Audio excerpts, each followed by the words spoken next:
Hello everybody, welcome back to Screen Stars. Well, we've been made to wait far too long, but the second season of Westworld has finally arrived and I have managed to watch the first episode of season 2, Journey into the Night. Now, the first season of Westworld was one of my favourite shows in 2016, and I think I'm sure I did a pilot episode review at the time. It was one of the first TV reviews that I did on this channel.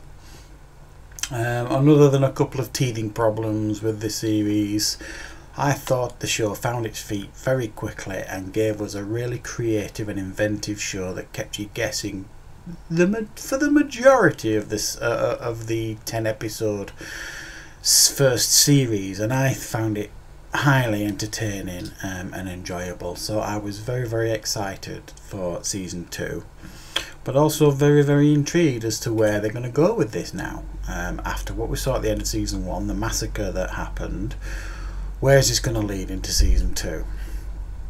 And it's very hard to do a review of Westworld without giving any spoilers, so I'll try my best not to, but straight up front there might be some mild spoilers here and there because it's very hard to talk about the show without them.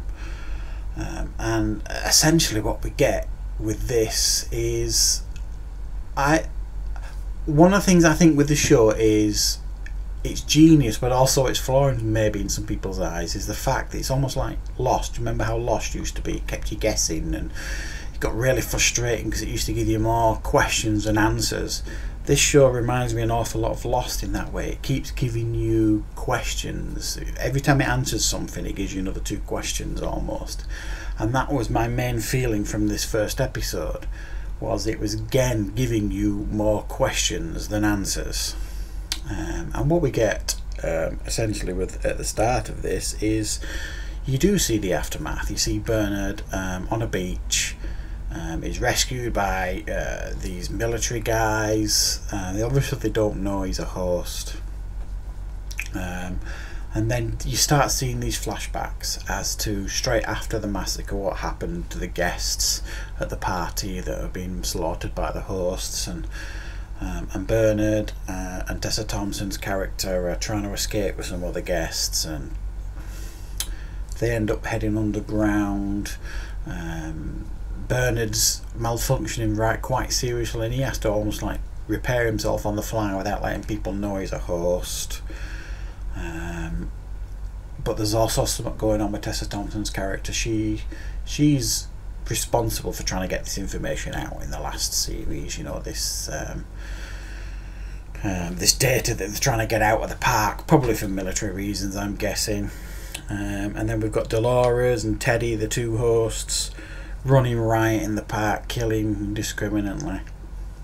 We see the man in black, Ed Harris, reveling in it because he's finally got his dream. It's an equal playing field now, and he's living the dream now. Basically, you can see he's absolutely delighted with it all. So we get him reveling in it a little bit. So it's starting to lay the foundations for the series here. Again, we get is it Maeve looking for a daughter? We see that continuation of that story. She wants to find her daughter, and she recruits the scriptwriter from the last series who we all hated. She brings him on board to show her where her daughter is, and so it is starting to lay the foundations for this season. It is giving us again questions, and again there's one right at the end of this episode that is probably going to go out through the whole series, and the back and forth stuff this time I suspect is probably more related to straight after the massacre at the party, and then the few weeks following when they find Bernard on the beach, these military types and stuff. So I think that's going to be the shifting back and forth thing, the 2 storylines that are going to be going on in parallel to like last season, which was the man in black when he was young and then when he was old, sort of thing. So very strong opening. I really enjoyed it. Yes, okay, a bit frustrating here and there because, like I say, it just rather than answering questions, it just muddies the water even further. But they've got another 9 episodes to fill, so they've got to give us something new and something fresh. So I'm right up for that. So I'm going to be continuing to watch these episodes. Whether I continue to review them one at a time, I'm not quite sure yet. But thanks for watching, everybody. And if you're looking forward to Westworld, definitely get it watched, guys.